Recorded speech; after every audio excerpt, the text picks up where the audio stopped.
Halo guys, welcome to my YouTube channel.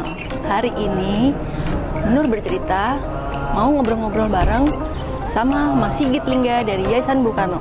Nah, sekarang gue berada di Jalan Proklamasi nomor 56 yang dulunya Jalan Pegangsaan Timur nomor 56, Jakarta Pusat. Seperti apa sih bincang-bincangnya? Yuk ikuti terus sampai selesai.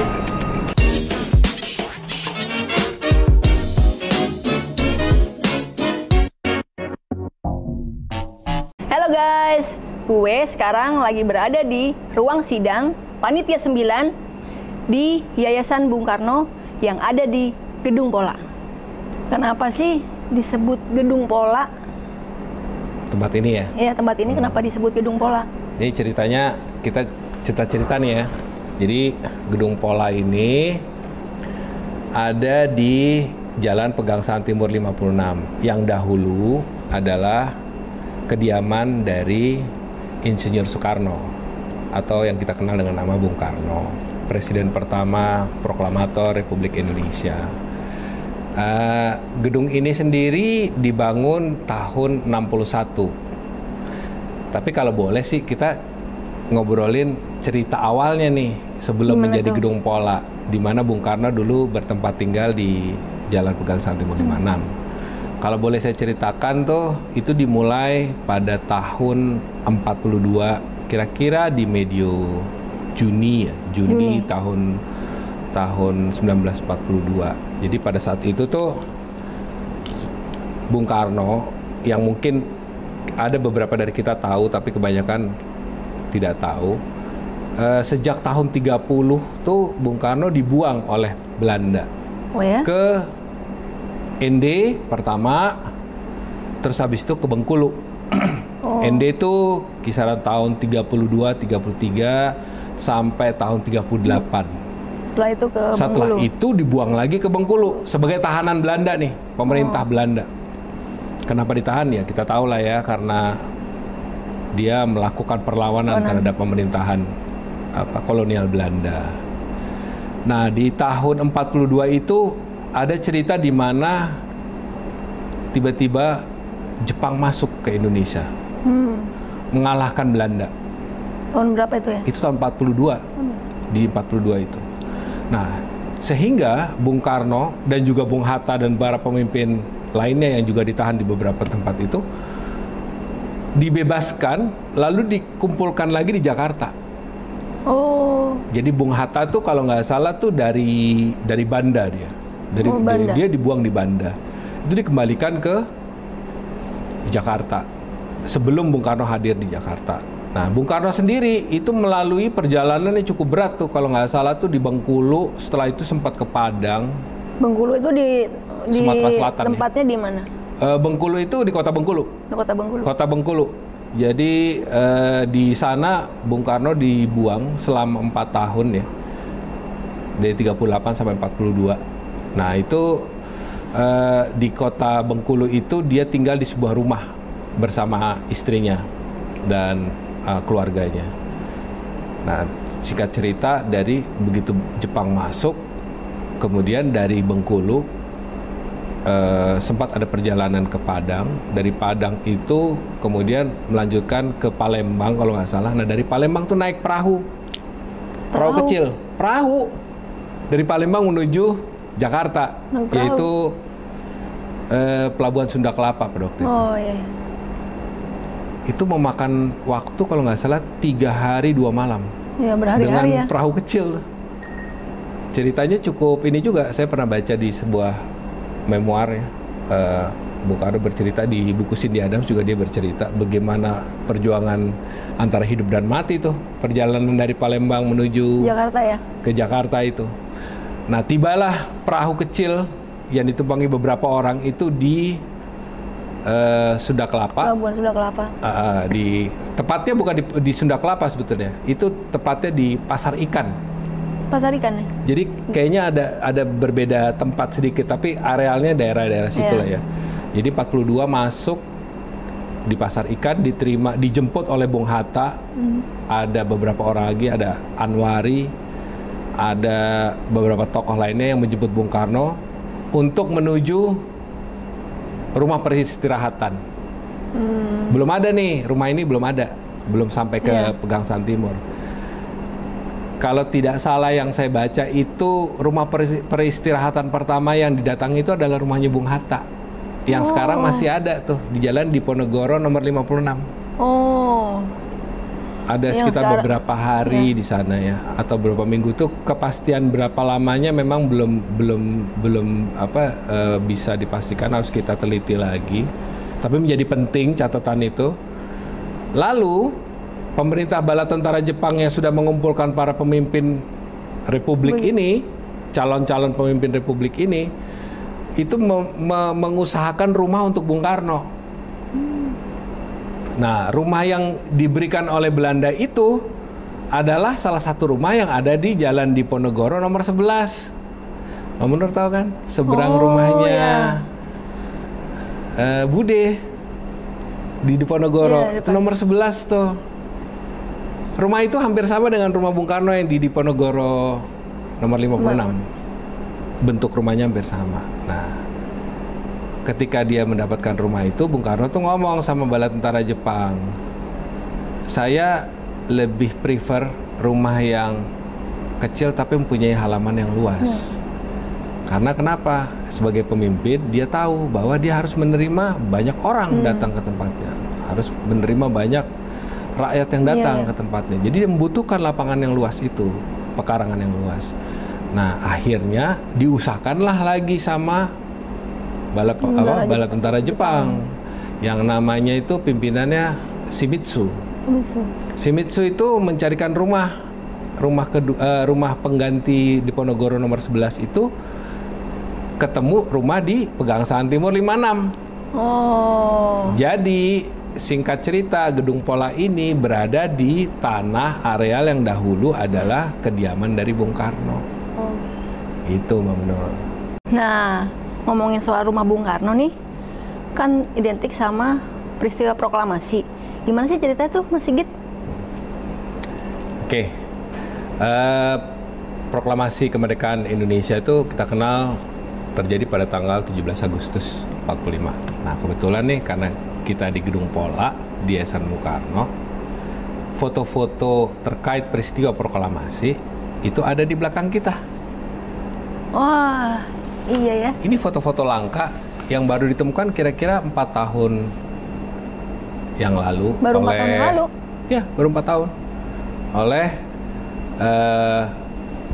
Pak Rusdi Hussein dan Mas Bambang Eryudawan di Yayasan Bung Karno. Foto-foto ini sangat istimewa karena didapatkan dengan upaya yang cukup besar ya, karena harus mendapatkannya di perpustakaan Universitas Leiden di Belanda. Oh, di Belanda ya? Langsung Belanda. ya? Jadi foto ini hanya ada di Yayasan Bung Karno sementara waktu. Jumlahnya ada 13. Dari keseluruhan itu kalau nggak salah 18 foto. Tapi yang pertama kami dapatkan ini, yang kami pajang di sini. Inilah peristiwa proklamasi yang Mbak Menur tanyakan itu. Jadi di atas tuh, kita lihat ya. Peristiwa proklamasi yang kita kenal ternyata bukan Bung Karno sendiri yang ngomong. Ada Pak Wiryo sebagai wali kota DKI, tapi pada waktu itu beliau berperan sebagai ketua panitia dari proklamasi kemerdekaan itu. Terus ada sepatah kata dari Bung Hatta juga. Lalu Bung Karno membacakan proklamasinya. Ini ada peserta di sini. Ada Ibu Fatmawati, Mbu, ada Ibu S.K. Trimurti, ada Dr. Samsi, ada beberapa tokoh-tokoh pemimpin lainnya. Dan ini peristiwa yang terjadi frame by frame. Bendera pusaka yang kita kenal kemudian. Inilah dia yang dijahit sama Ibu Fatmawati. Langsung, ya. Dan bendera ini dijahit di tahun 44. Sudah dipersiapkan memang. Tahun sebelumnya ya? Sudah dipersiapkan oleh Ibu Fatmawati. Pada waktu itu Ibu Fatmawati sedang mengandung Pak Guntur. Adiknya Mbak Menur. Inilah bendera pusaka yang kita kenal hari ini yang kemudian dikibarkan di istana ya. Untuk teks proklamasi itu sendiri? Nah, kalau bicara teks proklamasi itu dipersiapkan malam sebelumnya. di sebuah rumah di Jalan Diponegoro, saya lupa nomornya berapa ya. Itu sekarang menjadi Museum Naskah Proklamasi. Itu adalah kediaman dari Laksamana Maeda. Disitulah naskah proklamasi diputuskan bersama, pertama dengan tulisan tangan, lalu diketik oleh Pak Sayuti Melik, seperti yang kita ketahui bersama, gitu. Nah, setelah peristiwa 17 Agustus 45 nih, setelah itu apa yang terjadi tuh Mas Sigit? Bisa nggak jadi ceritain? Ya, jadi peristiwa 17 Agustus tahun 45 itu, yaitu proklamasi kemerdekaan kita, itu ternyata bukan akhir dari segalanya, Mbak Menur. Jadi setelah proklamasi kita itu, tekanan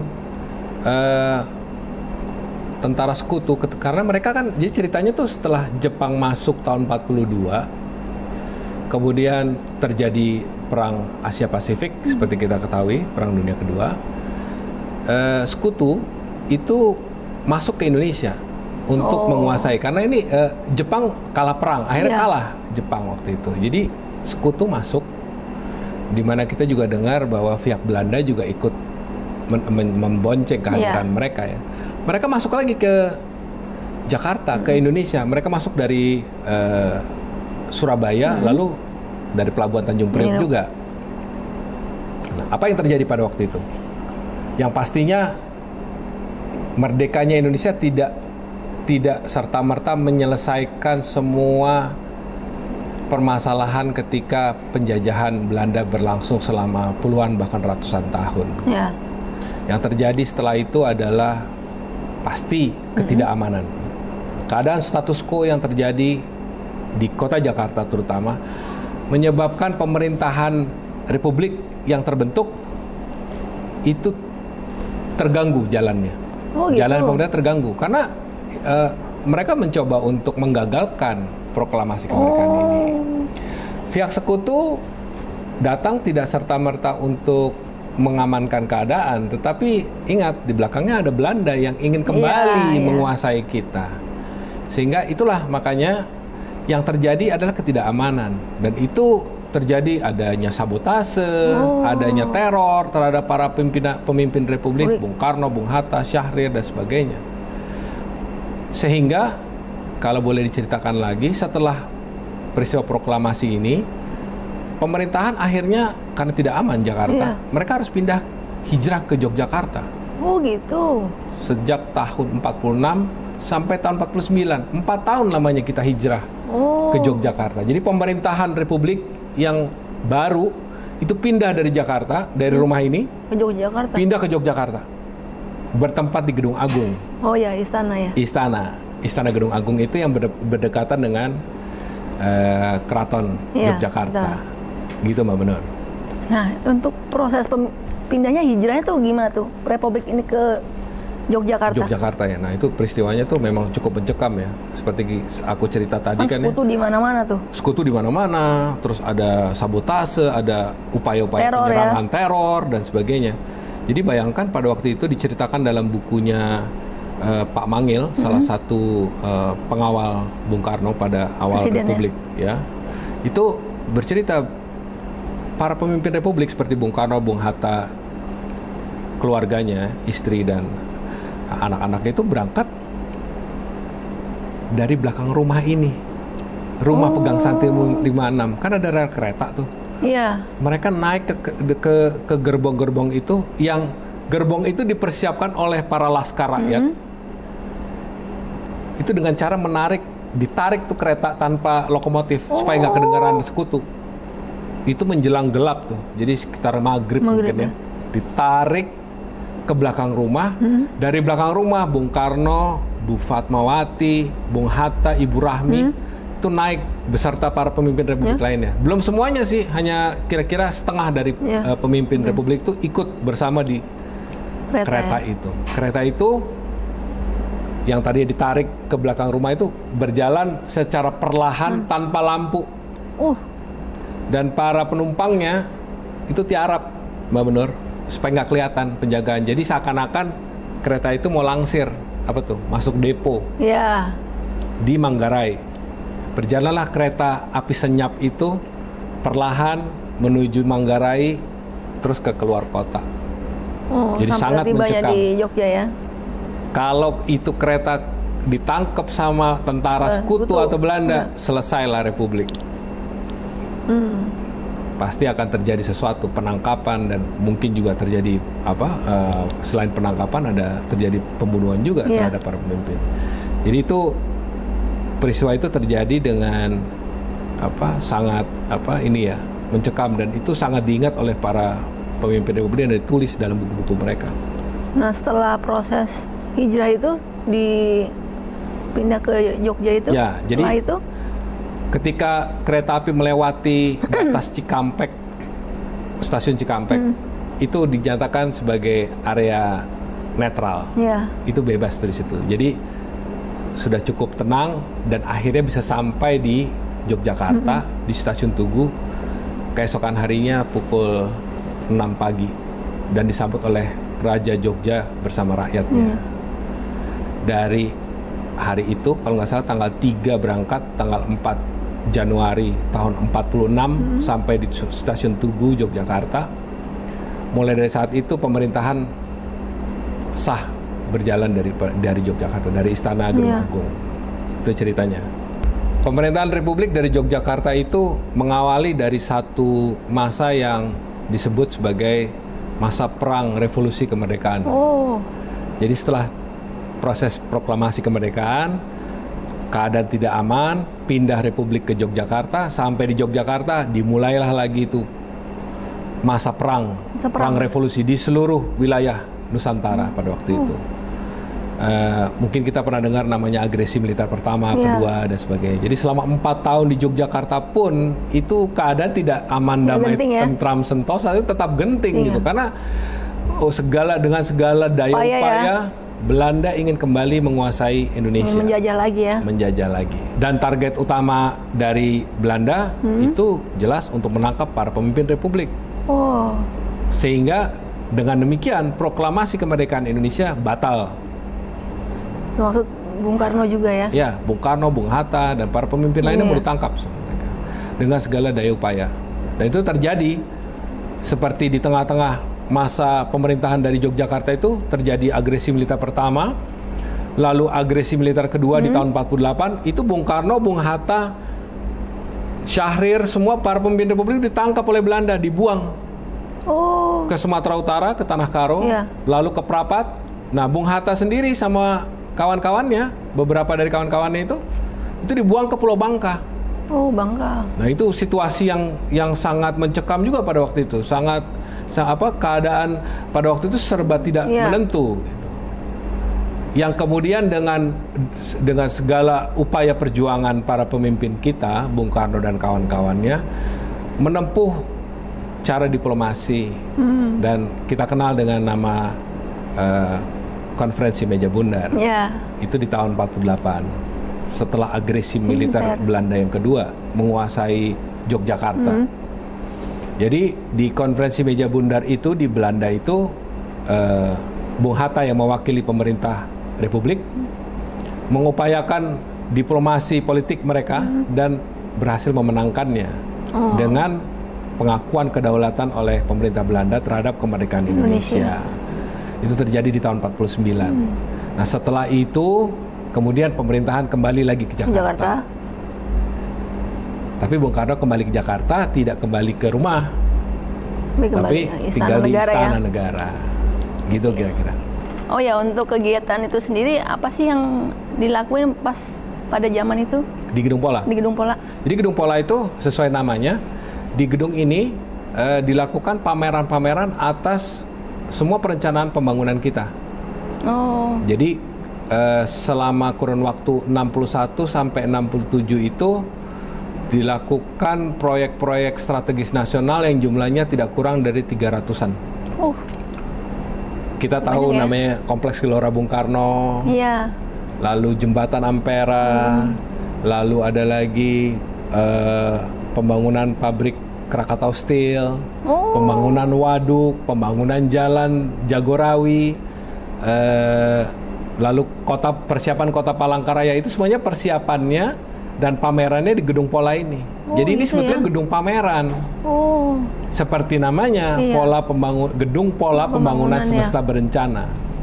Gitu. Jadi semua pameran atas pembangunan tersebut dilakukan di gedung ini.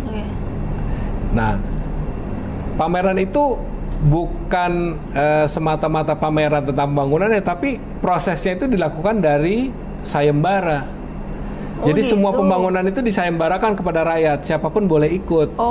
Nah, pemenangnya itu yang kemudian dipakai desainnya untuk kemudian dibangun, seperti Monas, Tugu Nasional, Istiqlal. Lalu sayembara ya? Iya, sayembara. Jadi terbuka. Nah, di sini keterbukaan pemerintah pada waktu, sehingga rakyatnya tahu pemerintah ini buat apa sih? Iya. Pembangunan apa yang dibuat? Uang apa yang dibuat? Itu pertanggungjawabannya itu dijelaskan kepada rakyat secara gamblang gitu, melalui kegiatan di sini dan pemberitaan di media massa.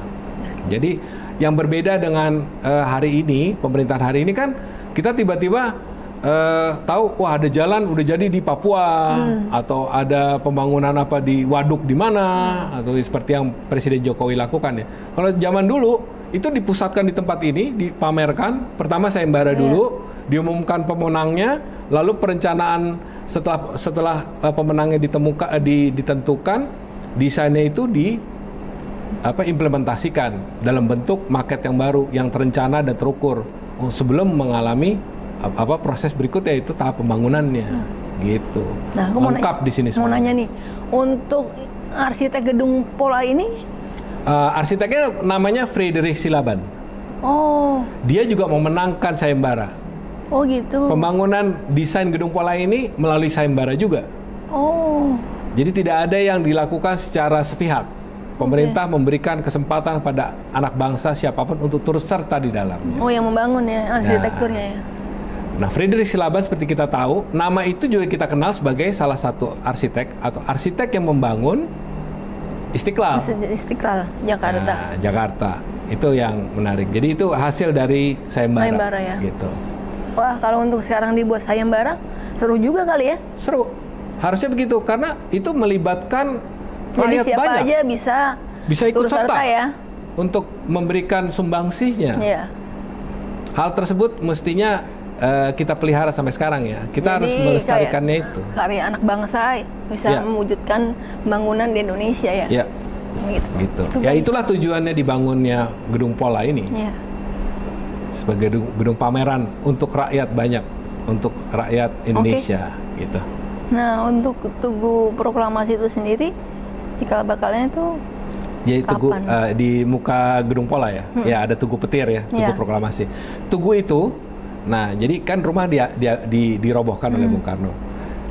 Tugu itu menjadi pengganti dari rumah.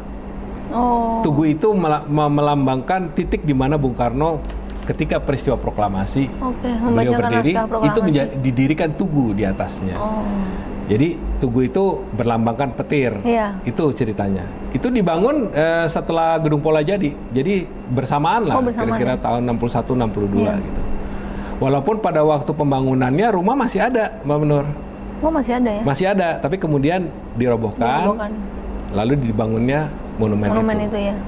Sangat disayangkan peristiwa perobohan rumah tersebut, tetapi banyak orang juga bertanya pada saya, kenapa Bung Karno merobohkan rumah proklamasi itu? Saya rasa jawaban yang paling tepat, tapi ini masih asumsi kami ya, asumsi saya itu. Persoalannya Bung Karno itu ingin memberikan sebuah proyeksi mengenai bagaimana membangun sebuah bangsa yang besar. Dia membutuhkan tempat, ruang, terus monumen, gedung yang melambangkan pembangunan itu. Jadi dia korbankan itu untuk sesuatu yang lebih baik, untuk sesuatu yang lebih besar ke depan. Bukan cuma sekedar untuk mengagungkan rumah tua yang pernah menjadi tempat di mana dilakukannya proklamasi. Tapi kemudian kan dalam pidatonya Bung Karno juga bilang, yang keramat itu tanahnya. Karena di tanah ini berdiri semua orang yang bertekad untuk merdeka. Rumah bisa menjadi penghias. Jadi cuma sekedar apa namanya ya dia menjadi saksi memang atas peristiwa itu. Tapi kemudian transformasi inilah, nah ini kita bicara transformasi ya, dari sesuatu yang lama untuk menjadi yang baru. Nah itu Bung Karno melakukan itu dengan membangun sebuah bangunan yang lebih megah, lebih besar untuk tujuan yang lebih baik. Gitu. Menarik juga ya ceritanya ya. Gimana kalau kita lihat-lihat keluar sambil lihat Tugu Proklamasi sama Gedung Kola dari luar? Oke, boleh. Ayo. Seru kan ya? Seru.